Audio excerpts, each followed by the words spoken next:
Hello and welcome back to Alchemy with Sheeana Leigh. And today I am joined by a very special guest and one of the most beautiful women, nearest and dearest to my heart. She is a returning guest who has been on Alchemy a few times. She needs no introduction, but I'm here with the beautiful Hannah. And she has just come back from her transitioning into being a wife. So this is her first episode as a wife, a new wife.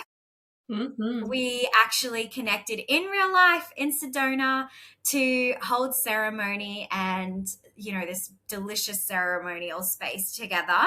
So, yeah, I'm really excited to connect and weave together. And we are also co-weaving a few things at the moment, but this is going to be a opening to a mini series all around the Embodied Oracle, that retreat that we are co-hosting and co-facilitating over in Greece in September. We already have women saying yes. If you feel the call, stick around because we are going to be landing some really big topics that we are anchoring in to the field and collectively. And this one is going to kick it off right in a core wounding for a lot of women, and something that I feel like we've both been working on together actually in our dynamic and relationship Absolutely. is all around sisterhood and sisterhood wounding. And this is a core element in the work that we do somatically in the body and with other women. And I feel like we're both really embodying collaboration and co-weaving and healing it at this time. So we're going to dive into that. But before we do, Hannah, please come say hello and welcome yourself into this space and share some magic about you at the moment. Thank you so much. I love that you drew my and whomever else's attention to this is my first podcast as a wife here and across all podcasts. So it's true. It's true. And yeah, truly to have you there and facilitate one of our two ceremonies, I mean, was just it was so magic, and maybe we'll bring through a little bit more of that because yeah, we just got the pictures back and I was looking back through it and I was like, and all the reflections we received from the people who came from far and wide to sell, like the first ceremony that Sheeana facilitated was so like just anchoring union into the grids of the earth so powerfully. And I could feel how, and many people who were there reflected like that they felt changed by it. And I really do see ceremony and ritual and like coming together, especially in person, as like cellularly transformative. And it's just so cool that it wasn't just for my husband and I who were like, we've never felt the village like we felt it in that experience. But like everyone who wanted to receive like some of the templates and the codes of union that were flowing through the field, like we're like, I felt changed by it. And it's like when we're open to receive that, the code transference, the miracles, like they really do get to unfold in such a natural, effortless, beautiful way. And I would say that that is a big thing that I am here for on this planet, is that like we actually, by getting out of the way, get to receive. And yes, like reception, I'm all about the mature feminine, and one of the ways I define that is the immature feminine treats reception and surrender as passive, and the mature feminine is like actively dilating, actively receiving, actively like being stretched by what she's receiving, growing her capacity, and like surrendering in such a way that she is moved. And the more I do this work and with other women in this work on this path, it's just like, wow, it actually gets to feel beautiful. Like this whole, like, it's hard and like I have to like work hard and like fix myself and all of that old paradigm sort of personal development, spiritual path. Like it's very, and a masculine path as well, right? That's falling away. And so I'm really here for the return of the true feminine on earth and her real, true, organic way. Oof. Wow, that was a powerful opening space.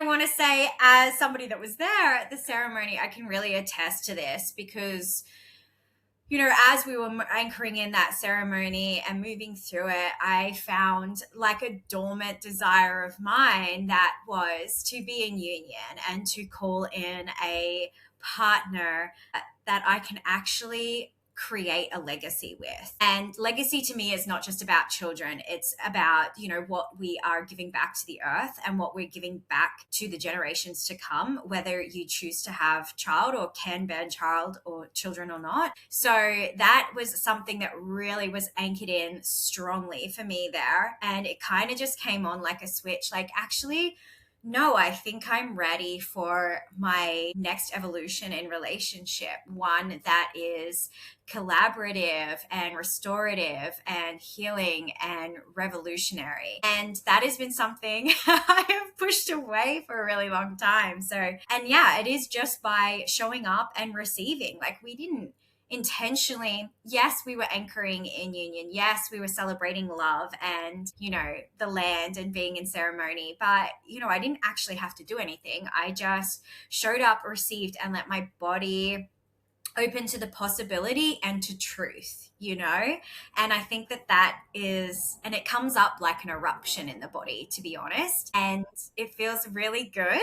But yeah, it is about receiving. It is really beautiful, and I feel like this is what we're all about. This is a beautiful segue to move into, like, actually going to the land and being in collaborative spaces and opening and receiving, especially around, womb to womb consciousness, womb to womb, woman to woman, allowing them to transfer this like Yes. ancient wisdom within our bodies that is so intelligent, and receiving it, right? Because the blood of another woman really moves through each and every one of us, right? Just like the waters. We speak about the waters a lot too. But it is ancient technology that I feel like we're just really tapping back into now and really remembering. It's kind of like we've gone through a space of deep forgetfulness and deep cognitive dissonance. And now it's kind of like softening,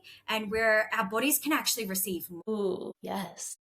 Oh, and I'm so delighted by what you shared about your experience there too. Yeah, the word that was coming through was like osmosis, and it's like it certainly happens just through the work that we do online. Like one of the structures of containers I often do are like these 40-day devotionals that are like, it's like one frequency that I saturate this field with, and like everyone's calibrating to it as their own daily practice or whatever cadence they want for the 40 days. And like there is this way that the field just can work upon people who are receptive. And that is exactly like what I mean, where it's like it actually gets to be easy and unfold naturally and unfold beautifully. And, there were so many different pieces in what you said, but this word osmosis was really coming through. And a lot of what I'm really passionate about specifically, like in what I like to do with women, is working on their energetic architecture and like their ability to be a conduit and like have these different circuits and centers, like I call them the alchemical organs, like our Yeah. womb, our heart, our cervix, our throat, like our spine, all of these different alchemical organs or portals in our body, like online, and how we get to actually process energy, because most people are just so backed up and they can't even handle a little bit of sensation. They go right back into their head. And it's like sensation is the foundation. If you can't work with sensation, you can't work with energy. So Yeah. there's a lot of, I feel like at this retreat, we're going to get to go into a lot more of the subtle energy realms, and it's going to be really beautiful. And as someone who existed a lot, who has for a while existed with this energetic circuitry and effortless alchemy and like all of these things, like I just want to say, like sisterhood was still an area that was really difficult for me. Like it's been one of the areas of my life of greatest difficulty. And even as I started to become really proficient with energy and being magical, I'm making quotation marks, for anyone who's not watching, but like Yeah. even as all of that was going so well, and in union things were going so well, sisterhood was this continual rub. And even working with women, there can be, like, in mentorship dynamics, I've experienced it as the mentee and as the mentor, like just weird hierarchy and power dynamics. So I'm like, one of the things that I feel like we're really, I'm just so grateful that God brought us together, that life brought us together. And it's been so healing in so many ways, but it's just like there can be so many weird dynamics between women. And that has been probably one of the places that I would experience myself like revert back into like a wounded child the most. Yeah, I love that. I really want to get into it on a deeply sort of somatic, energetic, spiritual essence as well, because I actually do believe, again, like I believe that our friendship and our collaboration in not just events that we've been running and our creative processes, but behind the scenes too, we've been a huge anchor and a support network. I can attest, like myself, I have gone through some pretty chaotic and intense times the last couple of years, some to my own doing, some to my own sensational itch. I'm not going to sugarcoat it. And, to be held and seen and witnessed and understood without judgment by another woman is honestly some of the healing balm you can ever receive, because we spend a lot of our Judgment time. and Yep. without fixing. Pardon? Without judgment and without fixing. I feel like that's the Yes. stone. And without fixing, right? Because that, oh, I love that you shared that, because that brings our defenses up in our body and system, right? And there is this huge wounding. And it's interesting that we're coming into this too, because I did go to Salem and feel like a lot of Mhm. this in the earth as well, like this betrayal wounding of other women that actually courses through our veins and how deep it goes. We have been conditioned in society to be competitive against each other. And that has been deeply for survival. That has been deeply because we have, for a long time, our survival has been based around sort of men choosing us, men picking us, being in a space where we are covered in their financial protection and even physical protection. And so we've been vying against each other for man's attentions, love, and that has been so woven in our bodies. And the industries know this at large. They play on these insecurities a lot. Our competitiveness, needing to be more beautiful, needing to be more smart, all of these little threads and programs with our bodies that get so activated. Right. And we do become a little bit hysterical. And this is prominent in our bodies from the witch burning time, where women were so, it was like we would persecute each other to save ourselves, Mhm. right? When women are constantly under the microscope for their magic, their medicine, their power, their sexuality, their sensuality, what is the thing that you can do to deflect that and keep yourself safe is point at another person, persecute them, be hysterical about it, and then you are safe. And this is so in our womb still. This is so in our blood. And this is why I feel like it's the biggest ache and wounding of our time, as we're seeing the world move into a more, and I want to say this carefully, but like a sort of more matriarchal element, even though I believe it's kind of like union, and I don't believe matriarchal is like women on top. It's at all. But we're bringing women's power back and women's leadership back in a huge way. So I feel like this wound is going to be heavily activated within us as we're all scrambling to figure it out. And also, I believe the medicine is the wound itself. So being with other women and collaborating and going towards the ache and the wound and moving through the betrayal wounding that actually activates our somatic body, our hearts and our wombs, is the only thing that is going to soothe it. Yeah, the witch wound, the sister wound, the mother wound, they're all like, you can't really work on them in isolation. They all go together. And so I'm really happy to be climbing into all of those pieces for this episode, this conversation. It truly feels so needed and so timely. And yeah, I really am with you on like oracular leadership is what the world needs from women, which like it doesn't matter the actual form arrangement on earth as long as you're bringing it through. You know, like men and women have different complementary strengths, and it's not about who's on top. It's just like, how can we bring the vision, and even like, you know, women, the two hemispheres of our brain like talk to each other like at a crazy rate more than the male brain. And like we have all of these, like the world has, that as it exists now, has been built on masculine, logical, linear, rational principles. And like we're really in this like seeing how much of that needs to fall away, and we're not even focusing on what's falling away and crumbling, but like what are we creating, and to create something that is a new paradigm, right? Some people say like new earth, or, you know, just I like to say the organic architecture, right? To actually create an alignment with energetic, natural, spiritual law, as opposed to just like rational mind thinking law. Even like quantum physics as opposed to just Newtonian physics, right? It's like the masculine is very linear, the feminine is quantum, where it's like, and it's creative and it's new. And if we want something that we have not seen before, then it needs to be sourced from the feminine wisdom place. Like, and this is also why embodied oracle, because if you are seeing it but not saying it, then you haven't made it into that true posture of the oracle, which is she who's going to actually bring that benefit to the world.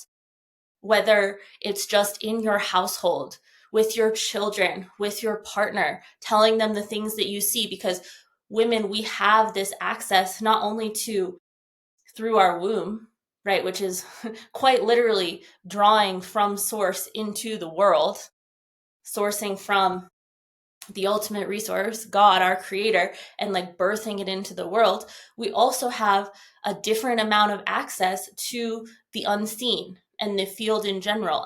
And our responsibility, the calling on all of us at this time, is to bring that through the channel of our voice. And I'm sure that we could talk a lot about how much the throat is connected to the witch wound, which is connected to the sister wound, which is connected to the mother wound. So Yes. go any of these places next. Honestly, the voice, and the throat, right? It's coming up so much for so many of us the last few years. It's been a huge element, and it is one of the places I see in women in my work that is somatically so stuck and blocked, you know, and anything that is happening above, so is happening below, right? And we already speak about the interconnectedness of the voice, the throat, the vocals, and the pussy, the womb, you know, how much we are seeing like in the pelvic world of work, we are seeing so much tightening and suffocation down here, which is pushing down our organs, which is then creating like an epidemic of prolapse, soft pussies that are over tightened to the point of lapse, of collapse. And this, I believe, is going to be a huge problem in our, well, it already is, women in my line of work experiencing an influx of women that are, yeah, literally over suffocating, shoving it down, and it has to come out. It has to be expressed one way or another. And, you know, collapsing down and underneath. And that is really important as we move through, I believe, if we're talking in the realms of like fertility and mother, and actually birthing not just a new world but legacy and bringing it forward, like this is a huge eradication of the feminine and her birthing prowess, like being able to birth in full without, you know, these elements getting in, really creating rupture basically, right? There's no clear birth channel there, and this is what we're seeing in the feminine world. It's like at the moment we're seeing these sort of like fractal pieces of birthing because women don't have that clear, pure channel.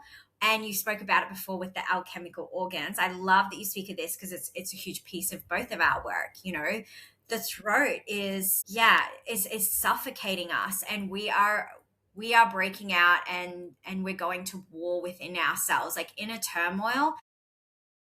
We are seeing the rise of I've lost my brain. Oh my god. The how our body, what's that thing where your body attacks itself? Autoimmune, that's the one.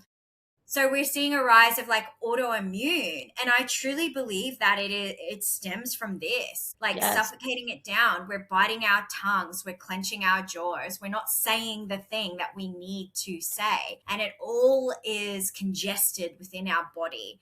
And then our body will do what it does always to protect us, to keep us safe, to keep us thriving, and try to rectify that. And sometimes that looks like dis-ease or these elements that I don't believe is part of our organic architecture at all. Yeah. I mean, so many things as you were saying that. One being like, I'm just That so turned on at just knowing that in Greece, and because I've had recent experiences of this, including at our ceremony on the Red Rocks, right? Of like when a group brings just their tones together and the harmonics that happen in the field when like we are like, and it's not because the other thing that was coming up, right, is like we clear so much through the throat. Like so much of what we clear in the womb is done through the throat. So much of what we clear of any stagnation in the body, like in our hips, like just anywhere, like it's like hips and in our pussy a lot. It's just like so much of the clearing of the things moving out happens through the voice, right? Like it being expressed in sex or in some kind of de-armoring practice or in some kind of hip opening stretch. Like, it's like letting what's arising in your body from that stimulation, whatever form it's taking, like move out through your throat. That is how you actually unburden yourself. And I loved what you were saying about how, yeah, the things that we swallow become like toxic inside of us because they weren't meant to be inside of us. They were meant to be out in the world. So yeah, I think that like one of the ways that we like what's the word? But it's like we tend the soil of our being. Like it's like we purge a lot through the throat in a really powerful way. That's been, yeah, my experience so many times. And just the feeling of being in a room, in a group, and everybody bringing their voices, not just their words, like their words, of course. And in Greece, we will be doing a lot of course, discussion and wisdom sharing and all of the beautiful things like that. But just toning, like what is your sound, your vibration? And it's such a perfect metaphor for what we're talking about with like being tuning forks and the osmosis and the co-transference that happens, right? It's like your vocal cords are literally vibrating in a unique way, and that unique sound gets to harmonize with the other unique sounds. And it's just such a perfect visual or symbolic representation of what we're talking about in this conversation and in the immersion of, it's like, how do we actually stand for every woman bringing out her unique gifts, her unique genius? Because the sort of fallen or outdated paradigm of relating, it wants to like whitewash everyone. It's like, oh, if you want to fit in, don't be unique, don't be bright, then you're a threat. Be exactly what we can understand, and so we can keep you in a category, and then you can stay in our club, right? And it's so important to presence, like, I think the sisterhood wound is a lot to do with belonging. And there is like a primal aspect to this conversation around belonging that's like, at one point, and you said you brought some of this in beautifully with like how deeply rooted competition is, but there's also this drive to not get kicked out of the tribe, right? It's so primal, and it probably happened so young. And like I have so many stories of like female friendship wounding from elementary school, middle school, high school, and like it never really, yeah, I don't want to say it like never really stopped, but it's just like it went on for so long, and it just like kept recapitulating itself in so many different forms because I had no idea how to even work with it. And there's not a lot of permission to bring up that you're struggling. Like, I remember being in my 20s and my sort of beginning into like personal development, it was like full of rupture because I realized like my entire friend group was like deeply codependent. Like, and I was just like, wow, if I'm going to be myself, like, I can't keep this friend group because it was so dependent on like me being the version of myself that I was. And so I kind of felt like, and so it's like I kind of like started over, right? But yeah, there's a lot of pieces, but I certainly never felt like it was okay to have such a hard time connecting with women for a long time. Yeah. There's so many threads. There always is when we talk and connect and use our throats and our voice and our medicine. I honestly catch on to so many things and I'm like, I want to touch on that. Ooh, and then I get really overexcited and juicy. But one of the core pieces of that I really want to highlight to me, absolutely. To me, sexuality and spirituality and healing are like one of the same, like cosmic soup. You know, the key factors that we use, well, for me personally, and what I can see and witness and attest of other people, like my spiritual practices are not sitting down in silence and meditating. My spiritual practices as a woman connecting to spirit is connecting to my expression and connecting to my voice, to sing and to laugh and to dance and to roll around on my knees like a wild woman, you know, and that is a deeply connecting with God, connecting to the earth moment, you know, howling, like feeling the dirt. Like that to me is very much, and also in my sexuality, like this, you know, being like wild and free and uninhibited and confident in my body, using sound and vibration, using my breath, like it's one and the same. And then if you look at it on like a sort of shamanic sort of healing aspect as well, and a trauma based lens, one of the fastest ways you move anything out somatically in your body, any tightness in your fascia, any sort of like traumatic imprints, is to use your breath, to use your sound, to use the vibration of your voice to ricochet it out, right? And then your expression becomes a holy release. And so I really wanted to highlight that because to me, like the same core elements that you use in your sexual expression, your spiritual expressions are deeply the same as your healing and as you use in your body. And this is a fractal that I see in the spaces as well, like in the spiritual communities and the sexuality communities. There is a bridge that nobody wants to cross between the two.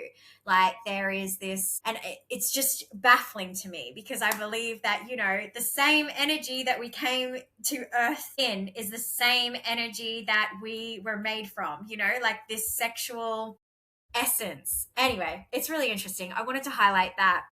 I also wanted to say that the spaces that you're even speaking on, like this can be an edge for people. Like even as we move through, and I know you probably would have experienced this and so many other people, but even moving into like the spiritual communities, and I'm actually using my little fingers as like quote air quotations here too, was actually highlighted this even more, this like non-belonging element, this like non what we seen in the spiritual communities was very new age spirituality. Everybody was doing the thing, but it lacked embodiment. It was all like a bit of a mask, a bit of ego. And there was not this deeper resonance of beingness and freedom to express from that beingness. And then that becoming like an alchemical space for transmutation, which I believe is the core, right? It was like parading around, like I'm holier and enlightened or more conscious or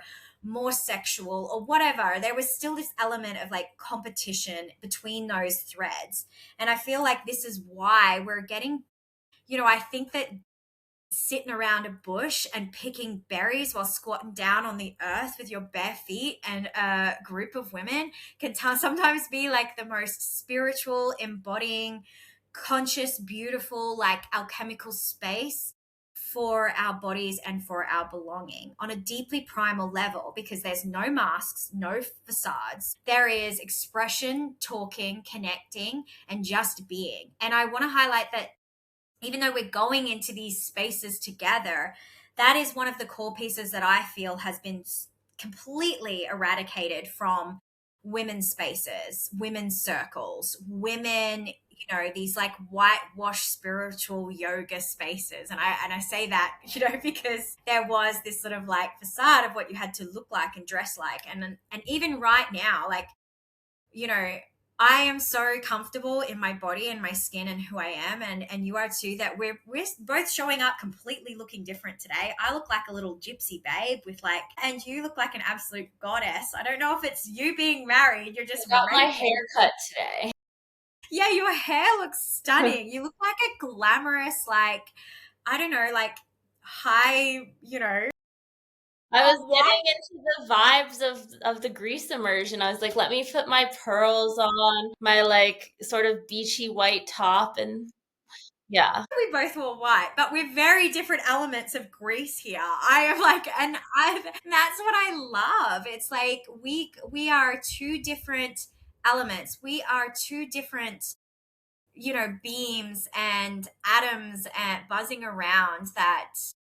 And it's beautiful to just be in harmony and hum together and allow us to be fully expressed. And I think that that is the key that's missing in a lot of spaces. And I think that that's an element that we'll be bringing in this space as well. Like in your beingness, like in your unhindered, like expressional state, you are so worthy. You are so held. You are so accepted. And I think that that is a core piece that we have lost in the art of sort of our never ending excavating and healing journey, right? Like we so deeply want to belong, and we so and that's primal, like you said. If we didn't belong to a tribe and we got ostracized or abandoned and kicked out, we would actually die.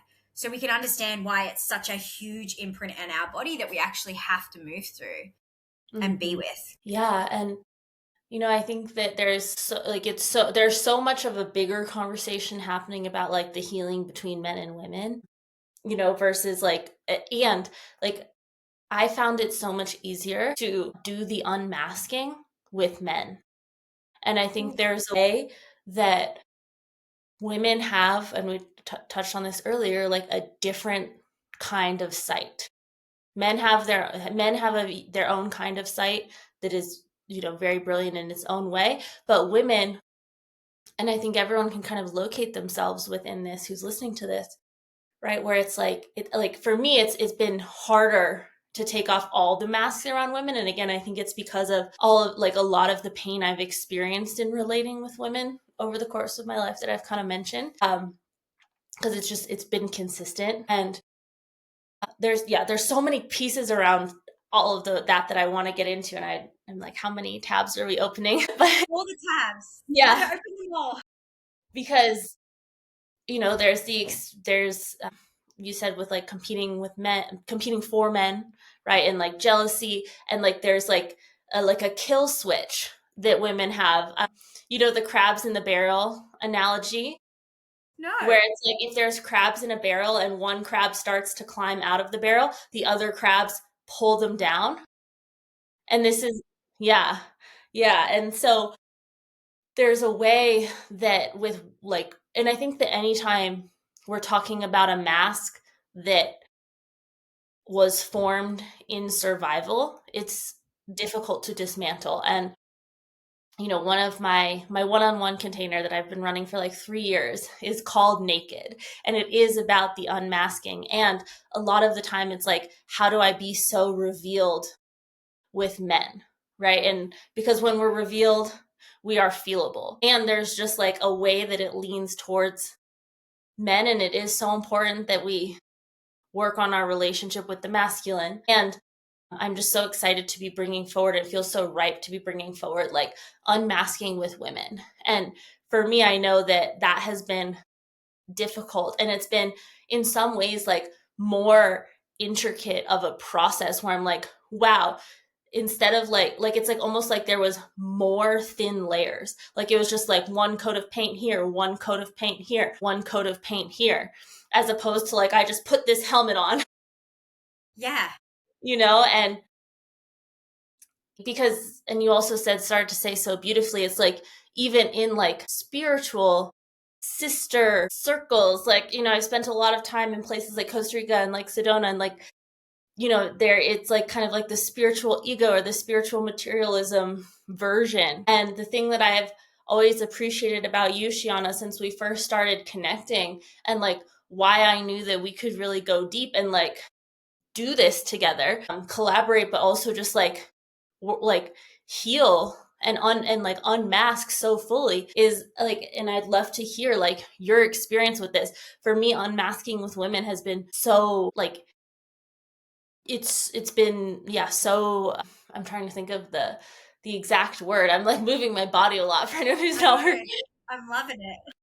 But it's just like I'm like, oh, there's like just a little bit here and a little bit here, and there's just been so many pockets that I was totally unconscious of, that and that's the way that revealing works. It's like until we have a mirror that we can actually practice with, we don't realize how many of these spots exist within ourselves. And like from having been in a lot of spaces that aren't actually permissive of like the raw, real, like uncut expression, uncut emotion, uncut arrows, uncut just energy moving through you. And yeah, I always like felt from the beginning that you would really keep it real. It's not like, how are you? And you're like, I'm great. And like in your mirror, like you will tell me how it is. And like in through your reflections, I'm like, okay, great. Like we are going there. And I feel like, yeah, just so grateful, because there's still places in me where I'm like, can I share this? And,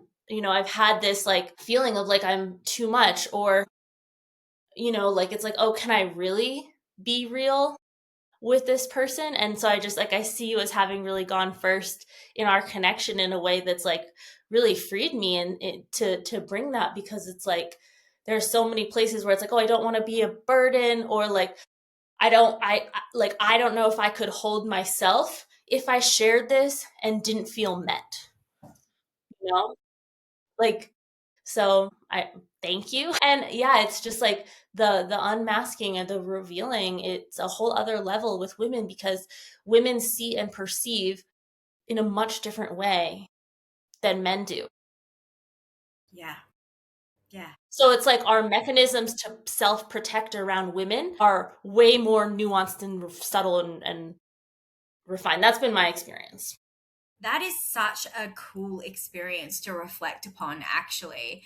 How we can see that, well, we know we can see the unseen, right? And we know that our wombs talk to each other, and we know that the body picks up so many more signals for our safety and survival around us and in our environment, and send it to our brain. So it's really interesting to reflect on that aspect and be like, yeah, of course, it would be having like subtle armoring around other women because of that, not just because of, the witches burning and sisterhood wounding. And when we are betrayed by women, it cuts so deeper. Like it's actually such a more visceral, like I've had women betray me and do things that I would never do to women or people in general. And it is such a guttural, like deep ripping out of my stomach. It's interesting. It's like I can move through heartbreak, I can move through grief. It's intense. But to have a woman actually like use your wounds against you or persecute you or use your insecurities against you is painful to our experience and our somatic body. And a lot of women have to do a lot of work after that to train themselves to tap back in, to feel safe around other women again. And that's really what we're talking about. Again, so many threads I want to hit on. The second one I want to share is absolutely believe and can attest myself as a personal experience a lot more safe. I felt a lot more safer with men or unmasking around men or comfortable with that than I did with women for a really long time. And I also want to say that one, if we can tap into the unseen and feel the unseen, you know, one of the things that I find women most scared of is being safe in surrendering to the unseen, which is a very interesting thing. And two, I also want to share that, oh, there was another really good point that you brought up that I was like, oh, I'm gonna hit on that. There was another I wanted to share like your question and your like in regards to us. You know, I believe that, you know, it's been so healing for me to share and express these parts and aspects of myself and be raw with you when everything in my body and my system was telling me to hold back sometimes, because especially because, oh, I've just remembered the other thought. Oh, I love that. Okay. Especially because we have this, we often, and this is, I think, a layer that we're moving through at the moment, is not looking at, not pedestalizing people and obviously seeing people as spiritual, sexual, human, feral, wild, like all parts, like multi-dimensional aspects, right? And I for a long time haven't seen that in and around me. And so I do believe that like one of my greatest like callings is actually embodying the full raw spectrum of myself, even if it looks rough, even if it looks, you know, sometimes I do some very unhinged shit and I don't hide that. I don't pretend like I am some like, and I believe that I am deeply spiritual, deeply connected, but it's like it doesn't have to look a certain way. And the more that we accept these pieces and parts of ourselves and then allow people to see them, the more transformative it is for them. You become an embodiment and a walking permission slip for other people, right? I spent a lot of my time like really going to war with myself because I didn't look a certain way in the spiritual communities I was in. I didn't look a certain way because I didn't look, you know, because the sexual communities that I was in, like all of these communities, I've always been a little bit odd. Like I always have felt like a little bit of a gypsy and a kind of an outsider. And like how that's because we're here to create a new way. And I will say that women who are potent, powerful, intense, really in touch with their body, their sexuality, they are palpable. They carry a certain frequency and energy, whether they know it or not, whether they're insecure or not, or shy or awkward or shut down. Other women can tap in and feel that. And I truly believe, like the crab analogy that you were speaking of before, we have an analogy like it's tall poppy syndrome in Australia and it's rife, where nobody can do better than anybody because it highlights their lack and their limitations for showing up and pushing themselves beyond the mundane, right? So we chop them down. No one's allowed to be taller than us, right? And women unconsciously and subconsciously will attack you for that. Like you will be an illuminated lantern in a field of darkness, and you will be, I believe, more prone to be persecuted, attacked, shut down, hindered. And it's only becoming like really embodied within yourself and remembering who the fuck you are and embodying that is the way to let that sort of those attacks kind of and those sorts of pulling you down, sort of sucking energy will just slide right off you. And then you actually then have to become an embodiment of like a permission slip. Like it's edgy to show up and be like, hey, I did this thing and it was really ridiculous and I should have known better. And yeah, there's this little like gremlin inside of me that is just, you know, aching for sensation. Like, because we think that everybody's just got it all figured out. People in our industry, people like we've dehumanized them. We've made it seem like they all know, and there's this perfectionism layer and lens. And as soon as that perfectionism lens slips and you're human, you're bad because you've done this thing, like, and it's so ingrained in our body. And again, I think that stems from the, you know, pointing at another person keeps us safe. Like, it's a distraction tactic. If we see somebody's humanness or their rawness or their feralness, and we can point at them, we know that we're going to be safe because the attention is on them. So somatically, it actually, like, we are doing a very manipulative thing and trying to control like our safety, and our sense of safety, which is an illusion in and of itself, by pointing out another person's humanness and their flaws. And I think that that's falling away as we speak, and we're starting to realize that we are multidimensional, we are humans, we fuck up, we do shit wrong all the time. And you know, we're coming back to like this grounded like embodiment piece for women, and oracular women and powerful women, because for so long like we've had to veil ourselves for our own protection. Yeah. Yeah. I'll just share like one of the, like last year, maybe over a year ago, I experienced this really intense rupture in sisterhood. And I appreciate what you said about your experience of like how deep betrayal from another woman cuts. And it's not to just compare it to like being betrayed by a man. It's different. And there's a lot more of a conversation around it with men. And so I'm just like happy that we're highlighting or focusing on this experience. And the thing that was most wild about some of that experience, and there's so many different layers we could have this conversation on, but like I would say that I missed red flags. And like I'm not someone who like really ascribes to the DSM, and I don't like to label people, but I will say like this person was really convinced that she had experienced a lot of narcissistic abuse, and like I would say that she like was actually like hosting those patterns herself. And I missed a lot of those red flags because I so wanted, I so wanted it to be sisterhood. And I so wanted, I wanted that to be true more than I wanted to see what was actually true. It was like, I really wanted it to be like real, like true sisterhood. And I was like, blinders on, it must be that. And I missed all of these red flags. And so at a certain point, I started setting boundaries because, it's like I really leaned into like, can I just be so available and loving and compassionate? And like, will that cause this behavior to self correct? And it did not. And so I had to set some boundaries. And like, I really hadn't had an experience quite like this before, because I was really like, it was all under the guise of like sisterhood.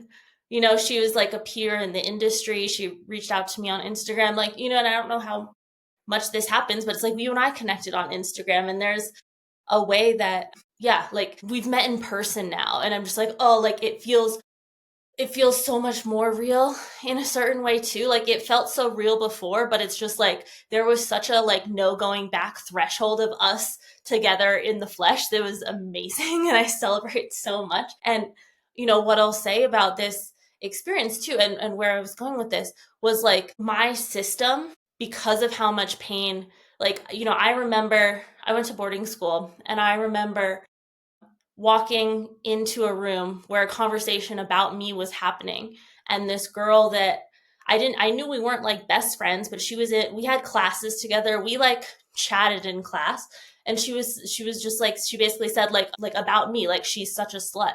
And I just kind of like went into freeze, like stumbled into the mailroom, like fell down on the floor, which is like, oh, like I have a lot of like in my body pain. And in this experience, more recently, I like touched my eye and I had paprika on my hand. But also, I think there's just emotion here. And in this woman, part of like, once I started setting those boundaries, like, she attacked in a certain way and like really tried to like take my character apart. And one of the things that she said was like that I wasn't able to be vulnerable with her. And I really was like, I sat with that for a second, or for a while, and eventually, and we like fully disconnected. She didn't want to like stay connected at all. I was like there for a conversation, but also I see that it wasn't truly going to be possible. But she said that I wasn't vulnerable with her. And I really sat with that because I was like, how can that be her experience? It was like such a wild reflection.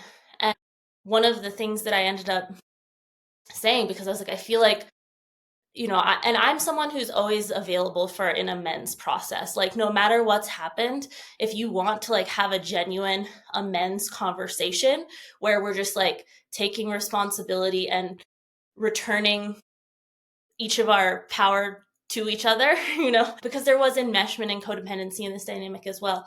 And I was just like, I felt like every time I tried to share something, you would turn the conversation back to yourself. Like, there were specific times that I tried to bring things up that were hard. And because of my wiring, because of the way that I am, and I shared this with her multiple times, like, I actually need someone to ask me questions to draw me out, because I'm so like, there's some part of me that's like, that still is like, you really want to hear this? Like, you've really got me if I open this up, and because it's one thing, like, in a healing container, mentorship container, something like that, where it's like you're paying someone, there's clarity, and it's like, I will just be like, whoa, here are my insides. Let's map this out. But it's like, when we're in a, and I don't believe that mentorship is necessarily has to be like hierarchy, but it's just like there's a clear agreed upon dynamic, an energy exchange, right? And so I'm just like always like, okay, is this the right amount of space to take up? Because I don't, like, my experience of her was that there was no space for me, and I was just like, I feel like to be heard and to be vulnerable, I would have needed to like really force things to come out of me.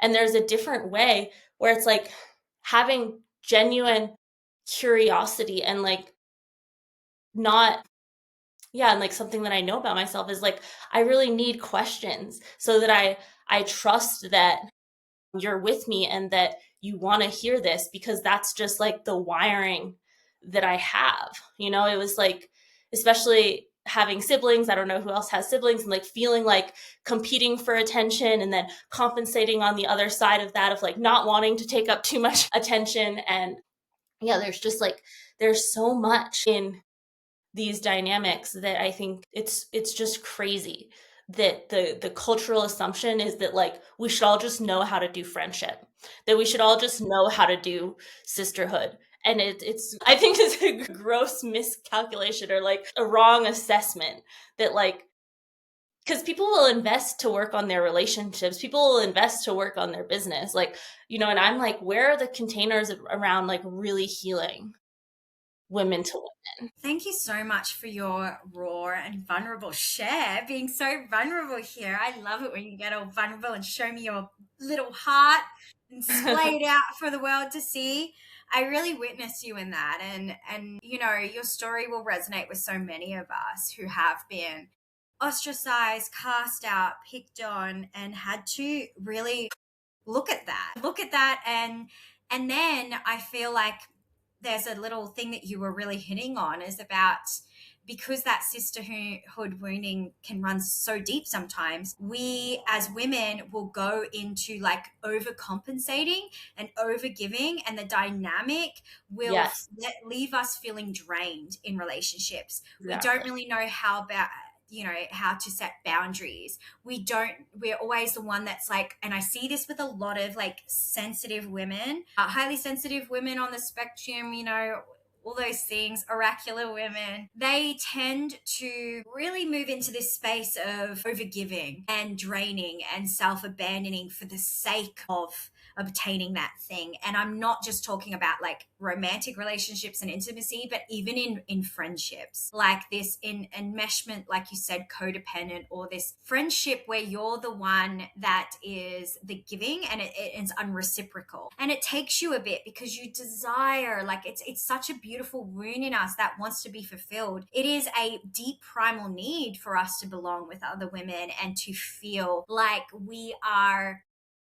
collaborating to make a difference, like creating a tribe and a unit, like that is how we would tend to the community together, right? We would look after the needs of the land together. So it's so in our bodies that we are willing to do a lot for it until one day something just snaps and we're just like, oh, like, and we have to like retract out of protection. And then that's sad. There's like a grieving in that, because where are the spaces where we're looking at actually healing this and coming together? And I think that that's Yeah, it was it's like, it was a heartbreak, you yeah. know?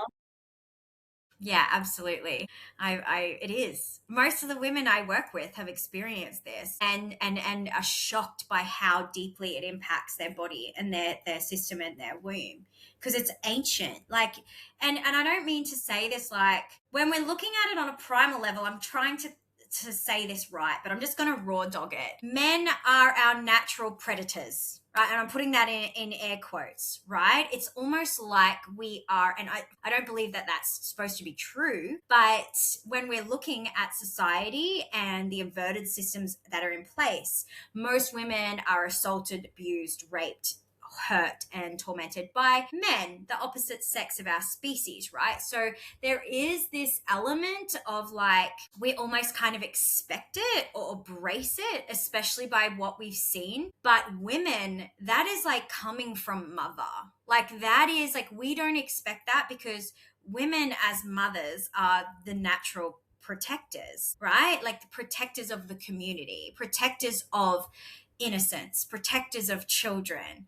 Like, so to have that impact, like, it's just kind of more shocking to our system, I think. And I think the stakes are higher if you are cast out and by other women than by other men.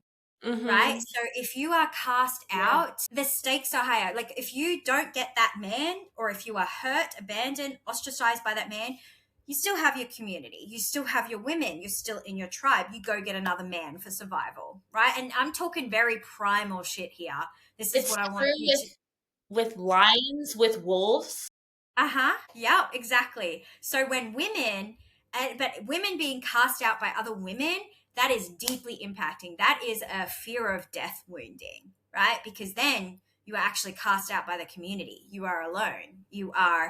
And this is in our wiring. And once we start to understand that, you can understand why the heartbreak or the somatic imprint of a woman turning on you or attacking you or being cast out or not belonging in that community hits way harder. And this is the ache that I think we need to move towards. We need to heal and we need to wound, so that powerful women, intuitive, kind, sensitive women who have are gifted, who are oracular in nature, can really soften these lenses, these layers, these barricades. We can come together, because I do believe that our community with these women are going to catapult like the earth. And that Mm. is why it's so imperative that I believe that we work with this now, because in our collaboration, in our womb to womb entrainment, in our nervous systems, like we expand each other beyond, like we can tap into each other's body consciousness. Our womb networks talk to each other, our waters talk to each other, and this is where we actually can then birth, like a birth properly, birth unhindered, birth. It can move through our channel more with ease, is what I'm trying to say, without all of this like stagnation and somatic, not like white noise within our body, right? And then this is when we'll see the flip. And I think this is why, yeah, we're really speaking on it. And this is why I guess we're being called to the land, to the waters of land, and to the waters of Greece, right? Yeah. I mean, Yeah. there's such a history of oracles and prophecy in those lands, and I always trust when the land is calling. And I'm sure we'll do a whole nother part of this series just talking about the like, yeah, working with the land and ministering to the land and gatekeeping and grid working and all of those things. Mm-hmm. Yeah, I think just to put it in the lens of with men perhaps, well, no, I won't say it this way, but it's like there's a way that trauma can be like too much, too soon, too fast, and it can also be not enough for too long. And I think most women are actually in the experience of not enough for too long when it comes to woman to woman, womb to womb, heart to heart connection. And just as we talked about, like, it's a different process to unmask with women. It's also a different nutrient that we receive from other women. Like we need nutrients from different sources, and there are nutrients that only the masculine can give us, and nutrients that only the feminine can give us. And I think there's so many layers, right? Because you and I each have really deeply and highly cultivated relationships with the feminine, which is like a lot of women don't have that, right? So it's like they wouldn't even know how to truly receive from other women because they don't have a relationship with the primordial cosmic feminine that you need. And then, like we talked about, it's like the constellation of like witch wound, sister wound, mother wound. But it's just like, yeah, they're like most women are in an experience of not enough for too long when it comes to the particular nutrient that we get from relating with another woman, specifically without any hierarchy, without you are this to me and I am this to you, but like we are meeting as women. And yeah, there's just not like it nourishes an entirely different part of you. We are seen in an entirely different way. We receive something that is unique to that experience. And I do feel like most people are actually starving for that. And this is why I also bring in that piece where it's like, if you don't have a relationship with like the feminine, then you won't even feel it because you're so starving for like the cosmic she, her. And I know a lot of women who find that through the earth, right? Or who find that in their, like through their own eros in their body. So I guess what we're really talking about is like erotic and turned on sisterhood, which is a whole other thing than like, because there's a lot of like rah sisterhood, like you go girl, like stick it to the man, like feminism, wokeism, like there's like a sisterhood there, or like spiritual sisterhood, right? But like erotic sisterhood with women who are deeply embodying the feminine is a whole other, it's a whole other realm. It's a whole other type of nutrient that's available, because it's really easy to like reduce sisterhood to like we support each other. But what that really is saying most of the time that I hear it is like we support them in their masks, versus like I would say that true sisterhood is like I'm standing for who you are behind that mask. And it's so different. It's so different because it's like you actually are using your oracular seeing. And the women that I trust the most, one of them, my friend Alexa, who you met at the wedding, she gave that beautiful toast. She was one of the biggest stands. Clay calls her, and he told her this at the wedding, the patron saint of our relationship. Because there were times early on when I would go to Alexa and I would be like, like whatever, like say something. I don't know if I would call it a complaint, but I would like sort of say something about like Clay, like, not really sure about this guy. And she was like, he's pretty great. Like, I think this is a you thing, Hannah. And I was like, and she was like, are you sure that like you're actually not just trying to push him away because he's so great that it makes you uncomfortable? Like, like that version. So it's like she's not placating me or speaking to the mask that I'm bringing her. She's speaking to the thing behind the mask. And she's the patron saint of my marriage. And like that is the kind of sisterhood that I care about. Like the example that I gave earlier, right? It's like I see this difference now. It's always like hindsight's 2020, but it's like I do have these beautiful relationships, but they are rare, and they are only with women who have a deep relationship and are embodying the feminine, because it's like who are embodying their oracle, and we bring that to each other, where it's like I see this story that you're telling, but I'm not buying it. Mm. That is the kind of sisterhood that I'm interested in. The kind of sisterhood that's just like, complain about your day, just like tell me about your life, regurgitate. Like, this is how people end up looping in their shit, right? Is that people are just like, yeah, like that sounds so hard, versus like, it sounds like you're lying to yourself.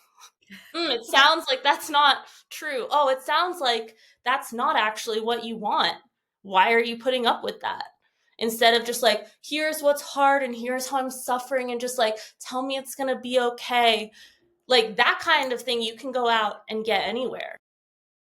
But that's not the deep nutrient that we're talking about. I could go get that, no problem. But like, what I actually want feels rare.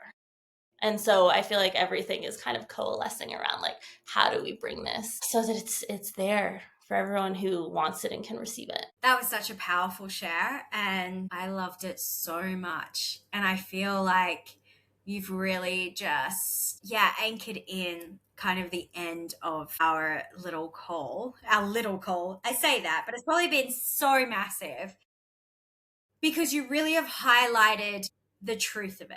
Like, we are hungry and we are starving for woman to woman nutrient, and not this surface level nutrient that we can obtain anywhere. There's a deeper calling there, and if you are feeling that calling, if you're feeling it in your body and this feels delicious to you and you really want to stretch into those edges and actually, I'm talking feed the wound in a way that is going to really nourish this wound so that it can move, like this sisterhood wounding, this ache of wanting to be around embodied women or spiritual women or beautiful women that are just real. And I come to Greece. We have all the details. I will share all of it down the bottom of the post notes, but we're going in September. If you are a yes to this, if your body's like